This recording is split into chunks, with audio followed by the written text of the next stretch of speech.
Kakek memelihara 3 ekor serangga gu yang telah berusia ratusan tahun. Cukup letakkan di tanduk kambing. Lalu mereka akan masuk ke otak kambing itu, memakannya hingga kosong, dan yang tersisa hanya kulitnya. Dengan begitu, kita bisa membuat gendang kulit kambing yang sempurna. Hari ini, seseorang datang untuk membeli gendang kulit kambing lagi. Kakek sangat senang. Dia dan paman bekerja sama untuk menangkap kambing. Nenek pergi ke gudang untuk mencari tali. Sedangkan aku pergi untuk mengambil guci berisi gu. Saat aku menyerahkannya kepada kakek, kambing itu sudah tertangkap. Keempat kakinya diikat, dan mengeluarkan suara mengembik. Kakek menerimanya dengan tersenyum. Ada lagi yang memesan gendang kulit kambing. Uang ini cukup untuk kita hidup selama setengah tahun lebih, kata kakek sambil membuka guci itu. Namun, wajahnya tiba-tiba berubah menjadi pucat. Dia berteriak, siapa yang menyentuh guci ini? Nenek mendekat. Ada apa? Hanya ada 2 gu yang tersisa di dalam guci. 1 hilang. Paman juga mendekat. Dia mengangkat guci dan memeriksanya dengan teliti. Tidak ada lubang. Dari mana gu itu bisa keluar? Setelah mengatakan itu, paman menatapku. Dongfu, apa kau menyentuh gu itu? Aku segera menjelaskan. Tidak, aku tidak pernah menyentuhnya. Kakek pernah memberitahuku bahwa gu ini tidak hanya bisa masuk ke otak kambing, tetapi juga bisa masuk ke otak manusia. Jadi aku benar-benar tidak berani menyentuhnya. Namun, paman tidak menyerah. Kau tidak menyentuhnya, lalu kemana perginya gu itu? Kakek dan nenek juga menatapku. Tapi aku benar-benar tidak menyentuhnya. Aku tiba-tiba teringat, 3 hari yang lalu, paman membawa 2 orang ke rumah. Dan aku disuruh keluar ke halaman. Mereka berada di kamar timur cukup lama. Aku menatap kakek dan berkata, 3 hari yang lalu, paman membawa orang ke rumah kita. Begitu aku selesai bicara, paman memelototiku. Dia berkata dengan kesal, mereka hanya datang untuk bermain. Mereka tidak menyentuh gu itu. Kakek menoleh dan menatap paman. Dia berkata, hilangnya gu adalah masalah besar. Benda ini bisa memakan orang. Apa kau mengambil gu itu? Paman berkata dengan kesal, aku tidak mengambilnya, percaya atau tidak. Setelah mengatakan itu, paman dengan marah masuk ke kamar barat dan membanting pintu. Nenek mengerutkan keningnya. Dia bertanya lagi padaku, Dongfu, kamu benar-benar tidak menyentuh gu itu? Ku terpaksa menjelaskan lagi, benar-benar tidak. Barang-barang di rumah rusak, atau ada barang yang hilang. Mereka selalu mencurigaiku. Ku benar-benar tidak mengambilnya. Kakek mengerutkan kening. Lama tak berbicara. Diam-diam dia menyimpan suara fanshengnya. Nenek bertanya pada kakek, kakek tua, masih mau membuat gendang kulit kambing? Kakek melirik kambing di tanah. Dia berkata, nanti saja, aku harus menemukan gu itu dulu. Nenek berkata, di mana kau akan mencarinya? Bertanya dari rumah ke rumah. Setelah mengatakan itu, kakek keluar dari halaman. Nenek melepaskan ikatan kambing di tanah dan memasukkannya kembali ke kandang. Lalu dia pergi ke gudang untuk memasak. Aku bosan, jadi aku bermain di halaman. Tiba-tiba, aku mendengar jeritan dari kamar barat. Itu suara paman. Aku segera berlari ke kamar barat dan melihat paman berguling-guling di lantai kesakitan. Ada lubang darah di lengan kirinya, seukuran kuku jari, terus mengeluarkan darah. Nenek juga berlari ke kamar barat. Ada apa ini? Paman berteriak. Gu itu masuk ke lenganku. Nenek hampir pingsan. Dia menyuruhku mencari kakek. Aku segera berlari keluar. Untungnya, kakek belum pergi jauh. Saat kakek dipanggil pulang, lengan kiri paman sudah menghitam dan memerah. Terlihat jelas, gu itu sedang memakan daging dan darahnya. Kakek segera berkata padaku, Dongfu, ambilkan kapak. Aku berlari lagi ke gudang untuk mengambil kapak. Kakek memegang lengan kiri paman dan berkata dengan lantang, Chuanzi, kita harus menyelamatkan nyawamu. Paman gemetar kesakitan. Wajahnya pucat pasi dan berkata, cepat potong, aku akan mati. Kakek mengambil kapak. Terdengar suara krak. Lengan kiri paman terpotong. Darah menggenang di lantai. Paman pun pingsan. Nenek menghampiri paman dan berkata sambil menangis, bangun. Kakek bergegas ke halaman untuk menyiapkan kereta keledai. Dia mengangkat pamannya ke kereta keledai. Nenek juga naik ke kereta keledai. Kakek berkata kepadaku, malam ini, tidurlah di rumah paman ketigamu. Jangan sendirian di rumah. Setelah kakek mengatakan itu, dia mengendarai kereta keledai ke kota. Aku tertinggal sendirian di rumah. Aku hendak kembali ke kamar. Lalu aku melihat di kandang kambingku dan menutup pintunya. Hanya tersisa kulitnya. Serangga gu itu hilang. Aku juga penasaran. Aku mengambil tongkat kayu dan dengan hati-hati mengangkat kulitnya. Ada genangan darah di bawah kulit, lengket, dan terlihat menjijikkan. Aku meletakkan kulitnya ke samping dan mengaduk genangan darah kental itu dengan tongkat. Genangan darah kental itu terbagi menjadi belasan gumpalan kecil. Tapi beberapa detik kemudian, mereka menyatu kembali. Sepertinya ada gaya tarik yang menyatukan mereka. Aku mengaduknya lagi dengan tongkat dan membaginya menjadi 4 bagian. Aku bahkan sengaja menjauhkan mereka. Tapi begitu aku selesai, mereka menyatu kembali. Aneh sekali. Aku mengambil tongkat dan memukulnya dengan keras. Darah kental itu terciprat ke meja dan kursi. Setetes bahkan masuk ke mataku. Aku menggosok mataku. Tidak apa-apa, tidak sakit atau gatal. Aku melempar tongkat kayu itu. Berpikir kali ini mereka tidak akan bisa menyatu lagi. Aku menatap darah di lantai. Darah itu tidak menyatu lagi. Aku melihat keluar. Hari sudah sore. Sebentar lagi hari akan gelap. Aku mengunci pintu kamar timur dan barat. Menutup pintu kandang kambing. Lalu pergi ke rumah paman ketiga. Rumah paman ketiga ada di ujung barat desa. Dia tinggal sendirian. Saat muda, dia pernah menikah. Dan punya anak. Tapi kemudian mereka semua meninggal. Katanya tenggelam di sungai. Jasad mereka pun tidak ditemukan. Setelah itu, paman ketiga menikah lagi beberapa kali. Tapi semuanya meninggal secara tidak wajar.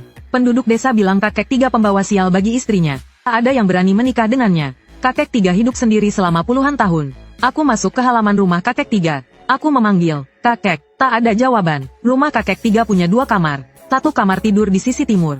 Dan 1 lagi gudang untuk memasak. Kedua kamar itu gelap. Tak ada lampu menyala. Apa kakek tiga tidak di rumah? Aku memanggilnya lagi. Kali ini suaraku jauh lebih keras. Tapi tetap tak ada jawaban. Pintu kamar timur tidak terkunci. Apa kakek tiga sedang tidur? Aku mendorong pintu kamar timur. Bau busuk yang menyengat langsung menyeruak. Sepertinya aku pernah mencium bau ini sebelumnya. Aku masuk ke kamar. Rumah kakek tiga hanya punya 1 jendela kecil. Di luar, hari sudah mulai gelap. Di dalam kamar juga tidak ada lampu. Sangat gelap. Aku berjalan ke dipan tanah liat. Aku melihat kakek tiga membelakangiku. Berbaring menyamping di dipan. Aku berkata pelan, kakek menyuruhku menginap di sini malam ini. Mereka pergi ke kota. Tapi kakek tiga tidak bereaksi sama sekali. Aku melepas sepatuku dan naik ke dipan. Aku merangkak mendekati kakek tiga. Dan mendorong bahunya. Kakek, saat itu juga, kakek tiga tiba-tiba membuka matanya. Aku melihat seekor cacing merah tipis dan panjang. Merayap di bola matanya. Dari mata kiri ke mata kanan. Cacing merah itu setipis ujung jarum. Aku sangat ketakutan. Dan berteriak. Aku berguling turun dari dipan. Kakek tiga langsung duduk tegak.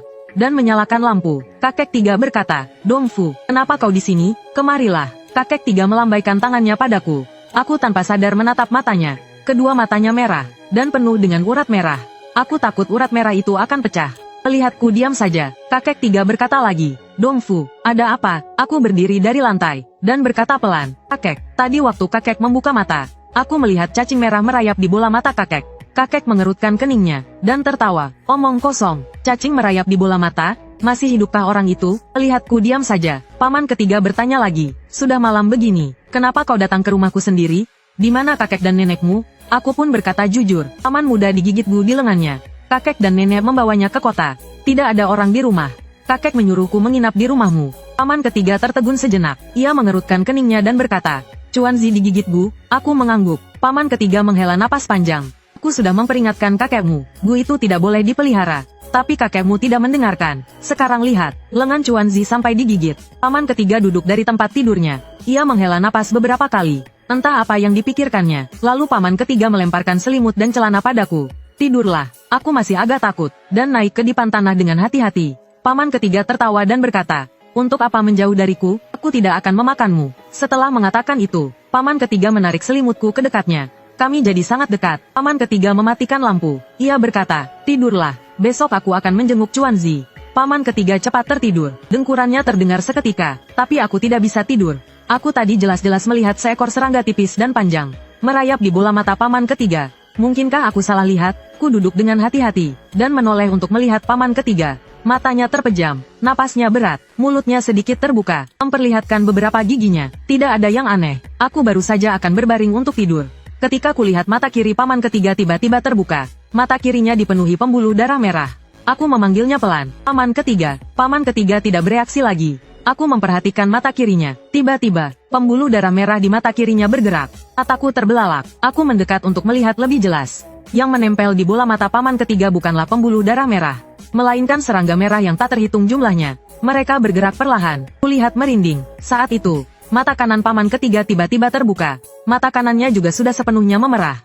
Bahkan pupil matanya pun hilang. Tempat yang seharusnya menjadi pupil matanya. Saat itu, ada gumpalan daging merah. Gumpalan daging itu bergerak, sangat menjijikkan. Aku berteriak, paman ketiga, ada serangga. Paman ketiga seperti tidak mendengar. Tidak ada reaksi sama sekali. Aku mendorong bahu paman ketiga. Tetap tidak ada reaksi. Tiba-tiba, aku mencium bau busuk yang menyengat. Bau busuk itu berasal dari mulut paman ketiga. Aku meletakkan tanganku di bawah hidung paman ketiga.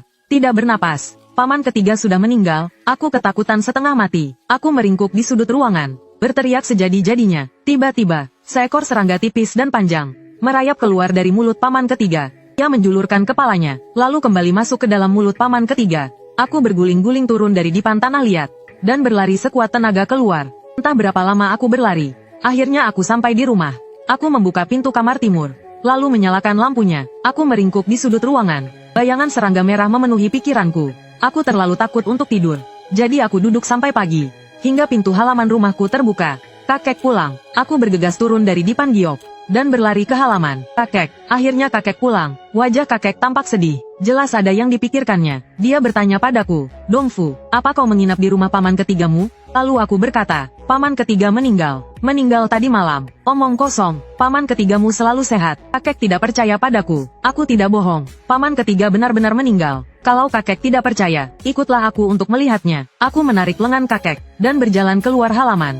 Tapi baru 2 langkah, kakek melepaskan tanganku. Dia berkata dengan nada kesal, Dongfu, jangan membuat masalah. Pamanmu sedang dirawat di rumah sakit. Aku sudah cukup pusing. Setelah mengatakan itu, kakek masuk ke kamar timur. Aku mengikutinya masuk. Kakek mengeluarkan kotak besi dari lemari. Kotak besi itu sudah tua. Ada gembok di atasnya. Barang-barang berharga di rumah kita. Semuanya disimpan di kotak besi ini. Kakek membuka kotak besi itu dan mengambil uang dari dalamnya. Lalu dia memasukkan kembali kotak besi itu ke dalam lemari. Kakek berkata, pamanmu dirawat di rumah sakit. Aku akan mengantar uang ini. Kamu tinggal di rumah paman ketigamu. Setelah mengatakan itu, kakek hendak pergi. Ku segera menghalangi kakek. Kakek, aku tidak bohong. Paman ketiga benar-benar sudah meninggal. Kakek memelototiku. Dia berkata, kalau kamu bicara omong kosong lagi, lihat saja. Aku akan menghajarmu. Aku tidak bicara omong kosong. Aku menghentakkan kaki karena panik. Kalau kakek tidak percaya, ikut aku melihatnya. Kakek berkata dengan kesal, baiklah, aku akan ikut denganmu. Kalau paman ketigamu baik-baik saja, lihat saja. Aku akan menghajarmu. Kakek sedang khawatir. Dia sedang memikirkan masalah paman. Biaya rumah sakit bukanlah jumlah yang kecil. Kakek membawaku ke rumah paman ketiga. Begitu masuk halaman, kakek memanggil. Ketiga, tidak ada jawaban. Kakek memanggil lagi. Ketiga, tetap tidak ada jawaban. Meskipun siang hari, aku tetap merasa sedikit takut. Rumah paman ketiga sangat rendah. Di pintunya tergantung lampion merah usang. Terlihat menyeramkan. Aku memegang erat baju kakek dan berkata pelan, kakek, jangan panggil lagi. Paman ketiga sudah meninggal. Meninggal di kamar timur. Begitu aku selesai bicara, tiba-tiba terdengar suara paman ketiga dari kamar timur. Kenapa? Ada apa? Kakek memelototiku dan menendangku. Kakek menghadap ke kamar timur.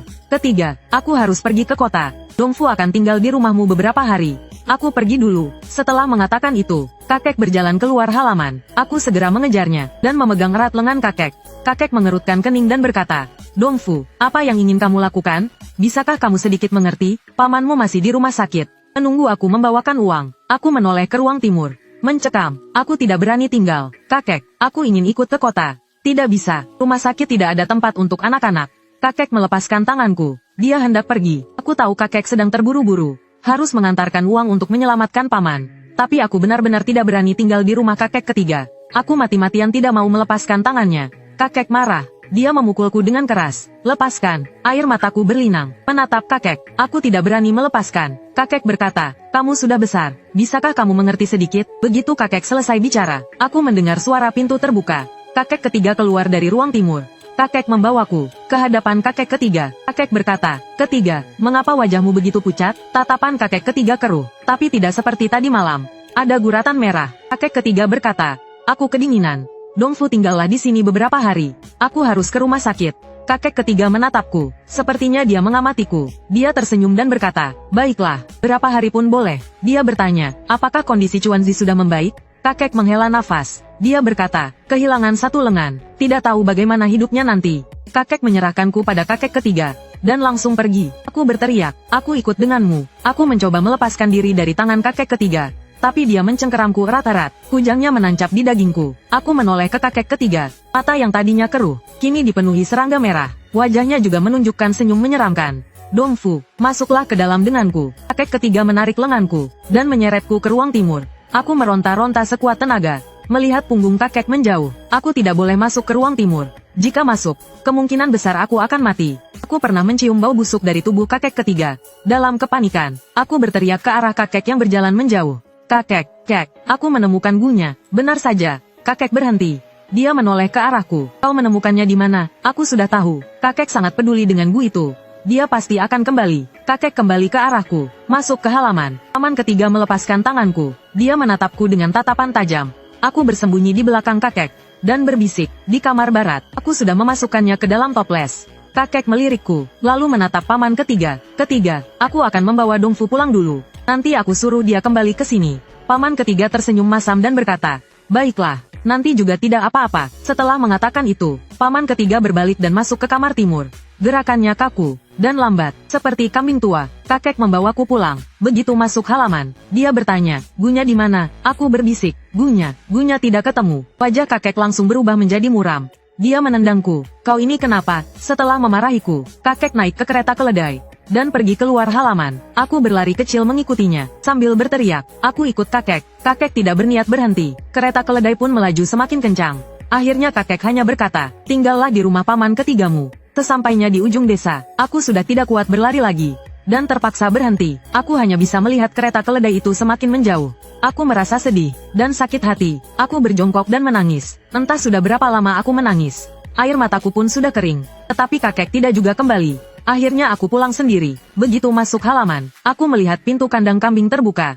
2 ekor kambing keluar dari kandang. Mereka minum air di halaman, dan tidak berniat pergi. Aku mengambil tongkat kayu, dan menggiring mereka kembali ke kandang. Lalu aku mengunci pintu kandang. Aku masuk ke kamar timur. Ada bau apek di dalam kamar. Sangat tidak enak. Aku membuka semua jendela dan pintu untuk ventilasi. Rangka atap kamar timur rumahku terbuat dari beberapa batang kayu bulat.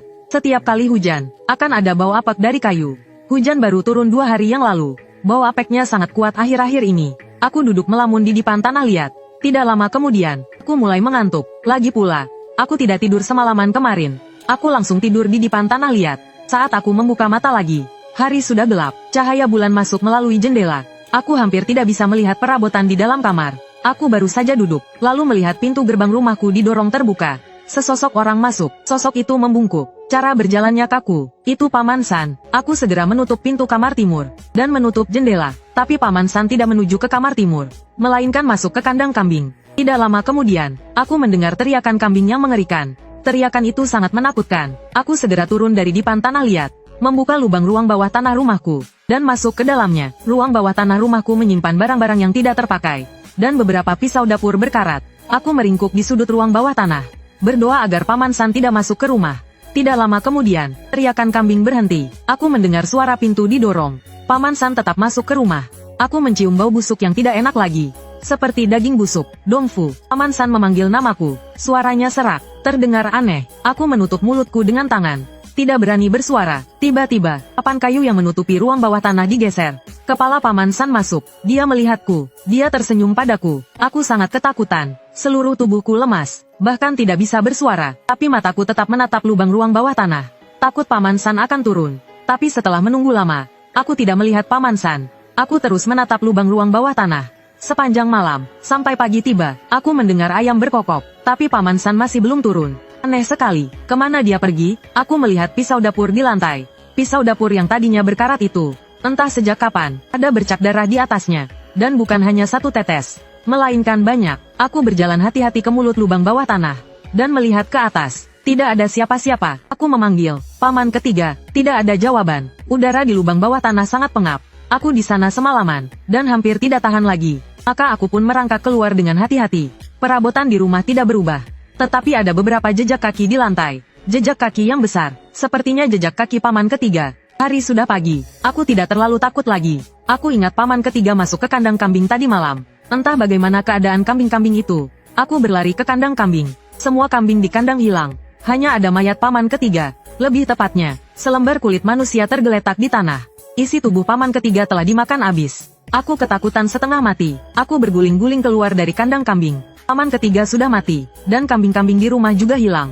Ketika kakek dan nenek pulang, mereka pasti akan membunuhku. Aku takut. Aku segera berlari keluar halaman untuk mencari kambing-kambing itu. Setiap jalan di desa, sudah kujelajahi, tetapi aku tetap tidak melihat kambing-kambing itu. Kemana perginya kambing-kambing itu? Aku berjongkok di bawah pohon di ujung desa dan menangis. Kambing-kambingnya hilang, uang di rumah juga hilang. Aku menangis dari pagi hingga malam. Saat hari mulai gelap, aku melihat kakek di ujung desa. Dia kembali dengan kereta keledainya. Nenek dan paman bungsu juga ada di kereta keledai. Wajah mereka sangat pucat, terutama paman bungsu. Dia terlihat sangat kurus, seperti kulit pembalut tulang. Kakek melihatku menangis, dan bertanya, Dongfu, ada apa? Aku berkata pelan, Paman ketiga meninggal, dan semua kambing di rumah hilang. Kakek diam saja. Dia menghela nafas, dan tidak menyuruhku naik ke kereta keledai. Dia tidak mengatakan apa-apa, dan melanjutkan perjalanan dengan kereta keledainya, melewatiku. Aku tahu aku telah membuat masalah besar. Tapi bukan aku yang menghilangkan kambing-kambing itu. Tadi malam aku hampir kehilangan nyawaku. Aku mengikuti kereta keledai itu pulang. Kakek mengambil kulit paman ketiga dari kandang kambing, dan meletakkannya di tanah. Melihat itu, nenek berkata, "Kakek, kambing kita hilang. Bagaimana kita bisa membuat gendang kulit kambing sekarang? Si kecil masih butuh uang untuk pengobatannya." Paman duduk di kursi, wajahnya terlihat sangat lelah. Dia berkata dengan kejam, "Jika kita benar-benar tidak punya uang, jual saja Dongfu, karena dialah yang menghilangkan kambing itu." Saat paman mengatakan itu, dia tidak terlihat bercanda. Dia menatapku, seolah-olah menilai berapa harga diriku. Seolah-olah dia sedang memperkirakan berapa harga diriku. Aku melihat ke arah kakek. Aku akan senang jika kakek memarahi paman. Aku akan senang, tapi kakek tidak mengatakan apa-apa. Dia berjongkok di lantai, memeriksa kulit kakek buyut. Aku melihat ke arah nenek. Nenek cemberut, dan tidak berkata apa-apa. Paman berkata lagi, "Jangan melihat, kaulah yang paling tidak berguna di keluarga ini." "Beban saja," aku cepat-cepat menjawab. "Aku bukan beban." Paman tertawa, lalu berkata dengan mengejek, "Kau bukan beban. Lalu apa?" "Orang tuaku meninggal sejak dini. Mereka meninggal karena kecelakaan mobil. Kami mendapat banyak uang santunan. Kakek menggunakan uang itu untuk membeli kambing. Dan juga gu. Sejak saat itu, kehidupan keluarga kami menjadi lebih baik. Kami bisa makan sampai kenyang." Kakek melotot ke arah paman. Dan paman akhirnya diam. Kakek menarik napas dan berkata, "Aku akan memikirkan cara untuk masalah gendang kulit kambing. Kalian semua tidak perlu khawatir. Masuklah ke dalam." Kakek dan yang lainnya telah kembali. Jadi aku tidak takut lagi. Aku berlari ke kamar timur untuk bermain. Tiba-tiba, aku melihat diriku di cermin. Bola mataku memerah, dengan urat merah yang terlihat jelas. Tiba-tiba, wajah kakek buyut muncul di pikiranku. Apakah ini urat merah atau cacing merah? Aku mendekat ke cermin, tidak berani berkedip. Aku menatap urat merah itu. Tiba-tiba urat merah itu bergerak. Aku langsung merinding. Ada cacing di mataku. Aku berlari ke halaman, dan berteriak, "Ada cacing di mataku." Kakek menoleh ke arahku, dan berkata, "Kemari, biar kakek lihat." Aku berlari ke sisi kakek. Kakek mendekat dan melihat mataku. Katanya, "Mana ada serangga? Ngomong apa sih?" Paman juga memiringkan kepalanya melihatku. "Mana ada serangga? Lebay deh. Tadi aku jelas-jelas melihat serangga. Kenapa mereka tidak bisa melihatnya?" Aku berlari ke gudang untuk bertanya pada nenek. Nenek menghentikan pekerjaannya, lalu membuka kelopak mataku dengan tangannya. Tidak ada serangga. Aku kembali berlari ke kamar timur untuk bercermin. Mataku lebih merah dari sebelumnya. Tetapi serangga merah itu sudah hilang. Beberapa saat kemudian, nenek masuk membawa makanan. Paman duduk di depan tanah. Nenek berteriak keluar, "Kakek, makan." Paman menyela, "Bu, jangan teriak. Ayah sedang membuat gendang kulit domba." Nenek tertegun beberapa detik, dengan tatapan terkejut. Beberapa detik kemudian, ia kembali tenang. Nenek duduk di bangku, seolah bergumam, "Bisa berhasilkah?" Paman melirikku, dan berkata dengan ketus, "Kalau tidak berhasil, kita jual saja Dongfu. Membiarkan anak kecil begini juga percuma." Paman selalu kejam padaku, tetapi aku tidak menyangka dia ingin menjualku. Aku menatap nenek. Nenek meminum sup sayurannya tanpa berkata apa-apa. Aku berkata, "Kenapa kamu tidak menjual dirimu saja?" Paman tertawa terbahak-bahak, bahunya sampai bergetar. Nenek hanya bisa berkata, "Sudahlah, cepat makan." Keesokan paginya, sebuah gendang kulit domba muncul di halaman rumahku. Gendang kulit domba itu sangat besar. Kakek mengoleskan lemak domba di permukaan kulitnya, lalu menjemurnya di bawah sinar matahari. Aku ingin menyentuhnya, tetapi kakek memukul tanganku. Kakek meletakkan gendang kulit domba yang sudah jadi ke gerobak keledai. Dengan wajah sedih, ia berkata, "Aku akan mengantar gendang ini. Aku akan pulang nanti malam. Kalian hati-hati dengan Bu." Setelah mengatakan itu, kakek pergi dengan gerobak keledainya. Nenek masuk ke kamar timur, dan mengeluarkan botol kosong tempat Gu disimpan. Tiba-tiba nenek berteriak, "Mana 2 Gu di dalam botol ini? Kenapa hilang lagi? Siapa yang menyentuh Gu?" Meskipun nenek berkata kalian, tatapannya terus tertuju padaku, seolah yakin, bahwa akulah yang mengambil Gu. Paman bilang, "Beberapa hari ini aku di rumah sakit. Pasti Dongfu yang mengambilnya." Aku segera menjelaskan, "Tadi malam saat kalian pulang, Gu masih ada. Gu hilang hari ini. Aku tidak mengambil Gu." Paman memelototiku. Dengan kesal dia berkata, "Kau yang mengambilnya. Berani sekali kau berbohong." Setelah mengatakan itu, paman mengangkat tangannya hendak memukulku. Untungnya aku lari cukup cepat, dan menghindarinya. Nenek menghela nafas. Dengan cemas dia berkata, "Cepat cari Gu itu." Tapi paman berkata, "Aku tidak mau mencarinya. Benda itu terlalu mengerikan. Kalian saja yang mencarinya." Nenek masuk ke kamar timur untuk mencari Gu. Paman hanya duduk di bangku, berjemur di bawah sinar matahari. Tapi setelah mencari cukup lama, nenek tidak menemukan Gu. Dia sangat cemas hingga menghentakkan kakinya. Dia berkata, "Dongfu, apa kau benar-benar tidak menyentuh Gu itu?" Aku juga panik. Aku berteriak ke arah nenek. Aku benar-benar tidak menyentuhnya. Nenek terdiam beberapa detik, lalu dia berjalan ke arahku. dan memegang bahuku. Dia menatap mataku. Mungkinkah nenek melihat serangga itu? Aku bertanya, Nek, apa yang kau lihat? Tiba-tiba nenek menjadi sangat panik. Tangannya yang memegang bahuku gemetar. Dia berkata, Gu, ada telur Gu di matamu. Apa? Tidak mungkin. Gu itu sangat. Bagaimana bisa ada di mataku? Dengan ketakutan, nenek berkata, itu telur Gu. Begitu nenek selesai bicara, kakiku mulai lemas. Aku tidak bisa berdiri. Aku langsung jatuh terduduk di lantai. Paman juga mendekat, dan membuka mataku untuk melihat. Kenapa aku tidak melihatnya? Aku menangis terseduh-seduh. Nek, bagaimana sekarang? Aku tidak mau mati. Entah kenapa, aku teringat kondisi paman ketiga sebelum meninggal. Sangat mengerikan. Aku tidak ingin dimakan habis oleh Gu. Nenek mengelus kepalaku. Dia berkata, belum saatnya mati. Benda ini bisa memancingnya keluar. Mendengar kata-kata nenek, hatiku yang gelisah akhirnya tenang. Sampai malam hari, kakek pulang dari luar. Wajahnya tersenyum, seolah-olah menemukan uang. Paman bertanya, ada apa? Kau senang sekali? Kakek mengeluarkan setumpuk uang tebal dari sakunya. Dia meletakkan uang itu di depan tanah liat. Terjual dengan harga tinggi, cukup untuk biaya pengobatan Chuanzi. Paman tertawa, dia langsung meraih semua uang itu. Dengan tatapan serakah, nenek mengerutkan kening. Kali ini beruntung, lain kali belum tentu. Lebih baik jual saja gendang kulit kambing. Kakek melepas sepatunya dan naik ke dipan. Jual gendang kulit kambing apa? Benda itu tidak berharga. Hari ini aku bertanya-tanya di kota. Benda itu namanya gendang bunga. Mulai sekarang kita jual gendang bunga saja. Setelah mengatakan itu, kakek tersenyum. Dia menatapku. Dia bertanya, Dongfu, kenapa matamu merah sekali? Aku hendak berbicara, tetapi nenek mendahuluiku. 2 hari ini dia ketakutan oleh pamannya. Jadi kurang tidur. Paman berkata, Bu, bukankah ibu tadi bilang ada telur cacing di mata Dongfu? Nenek memelototi paman dan berkata, aku hanya menakut-nakutinya. Mana ada telur cacing? Nenek berkata lagi, sudahlah, simpan uangnya, tidurlah. Setelah mengatakan itu, nenek pergi menyiapkan selimut. Kakek duduk bersandar di dipan. Dia melambaikan tangannya padaku. Dongfu, kemari, biar kakek lihat matamu. Ku mendekat. Kakek membuka kelopak mataku dengan tangannya. Dia melihatnya lama sebelum melepaskanku. Tidak apa-apa, tidurlah lebih awal. Nenek mematikan lampu di kamar. Paman juga kembali ke kamar barat. Aku tidur di samping nenek. Dalam keadaan setengah tidur, aku mendengar seseorang bertengkar dengan suara pelan. Itu suara kakek dan nenek. Aku tidak berani membuka mata. Hanya bisa diam-diam mendengarkan. Kakek berkata, Chen Laosan dimakan habis oleh Gu. Itu balasannya. Kalau tidak begini, bagaimana cara membuat gendang kulit kambing? Chen tua ketiga yang dimaksud adalah paman ketiga. Jawab nenek. Kalau begitu jangan dibuat. Benda itu memang berbahaya. Kata kakek dengan kesal. Jangan ikut campur. Kalau berani menghalangi aku akan menjadikanmu gendang bunga. Keesokan paginya, kakek dan paman pergi. Hanya aku dan nenek yang tersisa di rumah. Nenek mengeluarkan seekor ular hitam dari keranjang bambu. Dia menghancurkan kepala ular hitam itu. Aku bertanya, Nek, kau sedang apa? Kata nenek, Dongfu, tutup matamu. Buka matamu hanya ketika aku menyuruhmu. Nenek memegang mangkuk, berisi setengah mangkuk darah ular hitam. Aku menuruti nenek, dan menutup mata. Aku mencium bau amis darah. Hidungku gatal, rasanya seperti ada sesuatu yang merayap keluar. Lalu aku berkata, Nek, aku tidak nyaman. Nenek menghiburku, tahan sebentar lagi. Sebentar lagi selesai. Hidungku tidak hanya gatal, tapi juga sakit. Sakit yang membakar. Lalu aku bertanya, sudah baikan belum? Aku ingin sekali membuka mata dan melihat apa sebenarnya yang merayap di hidungku. Nenek berkata, sebentar lagi. Sebentar lagi. Setelah beberapa saat, nenek berkata, buka matamu. Aku membuka mata, dan melihat setengah mangkuk darah menjadi kental. Ada cacing kecil menggeliat di dalamnya. Terlihat sangat menjijikkan. Aku berkata, Nek, cacing-cacing ini, apakah semuanya merayap keluar dari hidungku?